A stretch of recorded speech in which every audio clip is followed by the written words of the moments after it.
Okay, we're going to be talking about surface area. What is surface area? It is the sum of the areas of all the surfaces on your 3D figure. Now, we only include the outside surfaces, the surfaces that we can touch. So when we get into composite 3D figures, keep that in mind when we're finding the surface area. When we're finding the surface area of just normal rectangular prisms, or pyramids, there's actually specific formulas that we can use for each type of prism or pyramid that we're given. A rectangular prism actually has a special formula that we can use that's a lot easier than the other formula for any other types of prisms. So the surface area for a rectangular prism is going to be 2 times the length times the width plus 2 times the length times the height plus 2 times the width times the height. L stands for length, W stands for width, and H stands for height. Now this is only for rectangular prisms.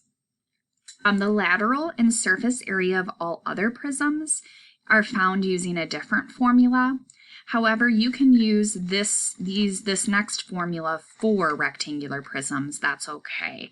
So if you don't want to remember the rectangular prism formula, you can use this next upcoming formula because a rectangular prism is a prism. Now the lateral area of a prism is going to be the area of all 3 of the sides.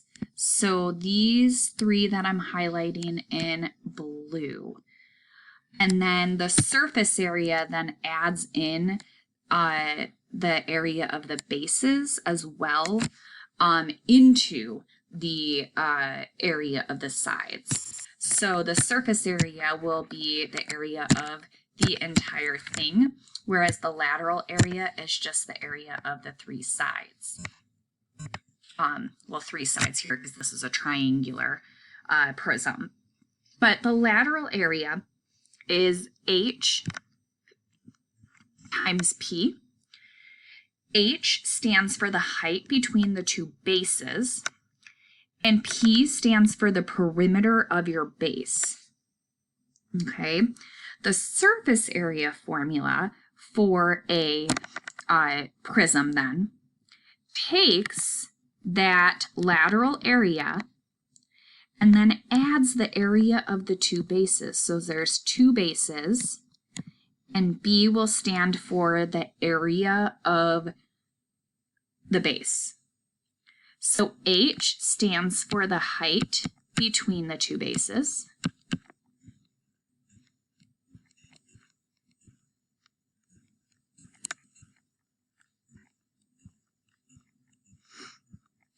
P stands for the perimeter of the base.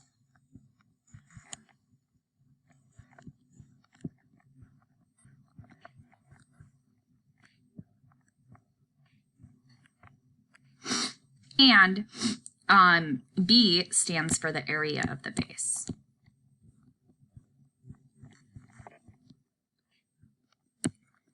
So it makes sense. If we broke a prism down into its parts, we would take the area of this base plus the area of this base plus the area of this quadrilateral or parallelogram plus the area of this parallelogram and plus the area of the parallelogram behind it all.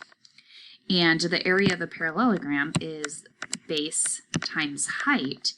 And so we'd have the base of the first parallelogram being this one, the second parallelogram being this one, and this being this one, which is the perimeter of the base, and then times the height. So this formula should make sense as to why we're doing it this way. Now the lateral and surface area formula of a cylinder is based off the lateral and surface area formula for a prism. Now the lateral area is the height times And instead of the perimeter of the base, perimeter of a circle is circumference, which is 2 pi r. So the lateral area is 2 pi r times the height of your cylinder. So it makes sense. It's height times perimeter. It's the same exact thing as a prism. Surface area then would be that lateral area, 2 pi rh, plus the area of your two bases, which are circles. And the area of a circle is pi r squared. And so there's two bases, so it would be plus 2 times pi r squared. So it makes sense. This formula compared, it's the same as the formula for a prism because a cylinder technically is a prism.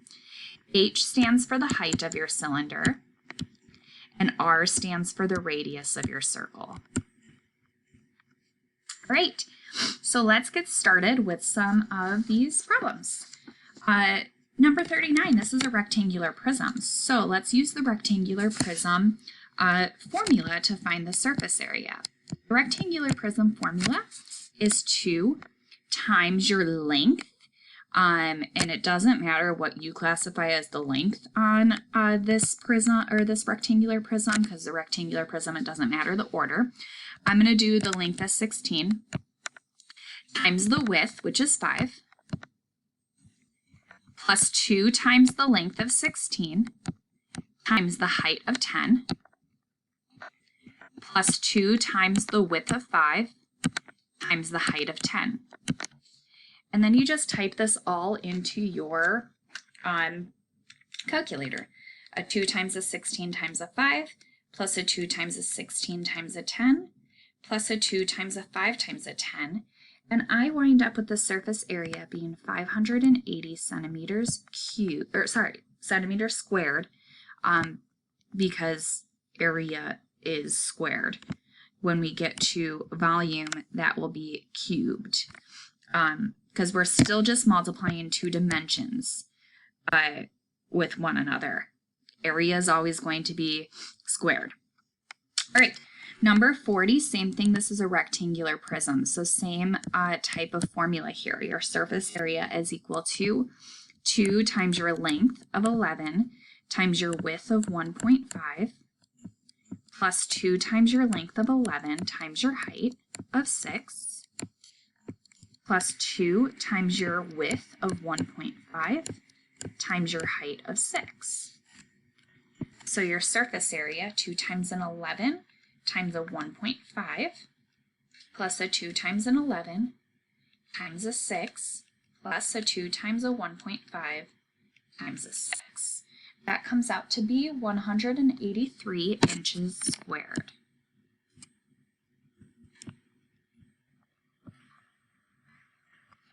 All right, moving on.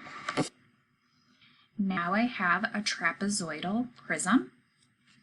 So to find the surface area, I'm going to want to find the 2 times the area of my base. My base is a trapezoid. And so the area of a trapezoid is 1/2 times the height times the sum of the bases. Okay, so that's just the area of the two bases. Now I need to add on the lateral area, which is the height between the two bases, or 15, times the perimeter of our base. So the perimeter would be 12 plus 18 plus 23 plus 20. Okay, so the surface area of my two bases would be this, 492, plus the surface area of the lateral portion, 15 times the 12 plus 18 plus 23 plus 20, comes out to be this, 1,095. And then I would add them together to get my total surface area to be 1,587 feet squared. All right, number 42 is a triangular prism. So the surface area is going to be 2 times the area of my base, which the area of a triangle is 1/2. These are right triangles, so the base is 8 times my height of 15. Then I'm going to add on the lateral area, which is the height between the two bases, times the perimeter of my base, which is 8 plus 15, plus I need to find the third side. This is a Pythagorean triple, so we actually already have the third side. The third side is 17. So the area of my bases, a 2 times a 1/2 times an 8 times a 15 is a 120, plus 21 times 8 plus 15 plus 17 comes out to be a 840. And so I wind up with 960 inches squared as my surface area of this triangular prism. All right, next two are cylinders. So for the surface area of a cylinder, we have two bases. So 2 times the area of my base is going to be pi times 11 squared, plus my lateral area, which is going to be the height of my cylinder, times the circumference of my cylinder, which is 2 pi times 11. So I wind up with approximately, I'm going to just type this all on my calculator, an 11 squared times pi times 2 plus 26 times 2 times pi times 11, and I wind up with 2,557.26 yards squared. I'm just going to round to the nearest hundredth here. All right, next problem. So 15 divided by 2 gives me that my radius is 7.5. Same thing here, this is a cylinder. So the surface area of a cylinder, I have two bases. So 2 times the area of one of the bases, which would be pi times 7.5 squared, plus on the height of the cylinder, which is 9, times the circumference of our cylinder, which is 2 pi times r, which is 7.5. Typing this all into my calculator, a 7.5 squared times a pi times a 2 plus a 9 times a 2 times a pi times a 7.5, I wind up with 777.54 meters squared as my surface area of this cylinder. All right, looking at the next two problems, we have the surface area of this rectangular prism. We want to find the length. So surface area, the surface area is 272. This would be equal to 2 times the length times the width of 2 plus 2 times the length times the height of 12 plus 2 times the width times the height. And now we solve this equation. So I have a 272 is equal to a 4 times an L plus a 24L plus a 48. Subtracting my 48 over, I wind up with a 224, and then I'm going to combine like terms. A 4L plus a 24 is a 28L. L comes out to be, dividing by 28, 8 inches. Okay, I'm going to have you pause the video and try 46 on your own, and then unpause the video to check your answer. Okay, so actually when we divide by 3 pi in this last one, you need to put parentheses around your 3 pi in your calculator. Otherwise, your calculator just divides by 3 and then multiplies by pi. So h comes out to be 4 inches. That's it.